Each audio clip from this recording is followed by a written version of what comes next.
So what happened if forest monks are deep in the forest and they find a nice suitable place for meditation or for practice?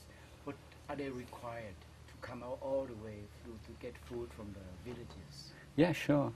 Except if often it can happen that you just find such a beautiful place, you just decide, I'm just going to stay here for a couple of days and just not eat, just to fast for a couple of days. But you know, you can fast for maybe a week or so, but then you usually need to go somewhere for food. But of course you need water. I mean, you can't do without water. So you need to be near a stream. But generally speaking, a monk would find a place within like 4, 5, 6, 7 kilometers of a village.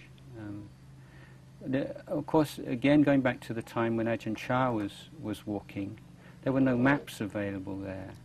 So I mean, I've been on Tudong, and most monks these days, you have a basic idea, or there's a village here and a village there, try to get to that village before tomorrow morning or something. But then they didn't know if there were villages or not, you know. Or maybe they could ask, but they're not always meeting some people. But then a village maybe would just be a hamlet of 2 or 3 houses in a clearing, because Isan was very sparsely populated in those days. And so there was a very thick forest called Dong Payayen, which has a lot of fevers and difficult. So yeah, give you just some idea of the difficulties of it. So with the walking itself and the living on alms round, eating 1 meal a day, and maybe not always getting all you need to eat, and then dangers from wild animals and so on. So it is tudong in the sense that it's going against the grain, forcing you to do things that maybe you wouldn't normally enjoy doing.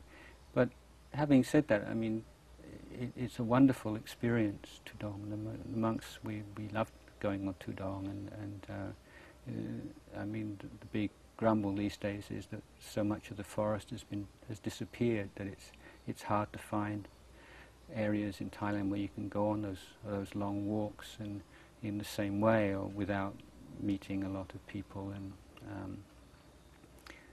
so Ajahn Chah and his friend walked westwards towards central Thailand, leaving the northeast and the Lao ethnic provinces, and headed for Lopburi. Now, the reason why he decided to walk all that way is that he didn't know there are any good forest teachers, forest monks, ajahns in Ubon. Now that may, in fact, there were a few that I found out afterwards, but again, there was just no way of finding out in those days, where the good monks were, especially the forest monks who tend to be very quiet and obtrusive.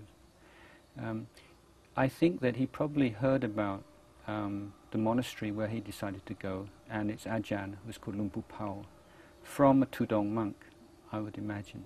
Because just near Ajahn Chah's village there was a big forest called Ba Pong, about 4 or 5 kilometers away, separated from his village by some few rice fields and so on.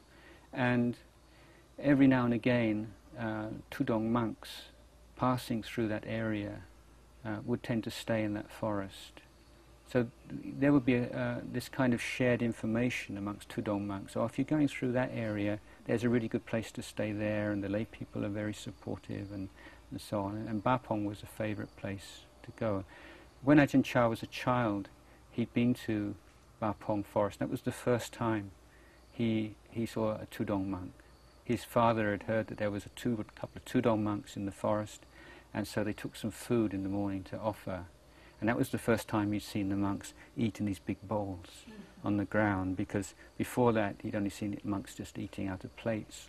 Because this is another difference. The forest monks take the standard of eating in one vessel, one time a day, whereas the village monks usually eat twice and just eat normally off of plates. So that had fascinated him. Also, he said that that time when he went as a boy, the monk gave a talk, and it was just totally unlike any of the sermons he'd heard in the village monasteries. his dad said, that's not a proper discourse. That's not a sermon. He's just talking. You know? But that was, you know, the first time he met a forest monk who had this very natural way of talking that we associate with Ajahn Chah and forest monks. So I assume, and again I don't have evidence for this, that there must have been a forest monk or two coming through his village monastery or close, and he'd heard about Ajahn Pow and this monastery in Lopburi from him. Otherwise it's hard to work out why he should think to walk hundreds of kilometers away. You know, he must have had some information, obviously.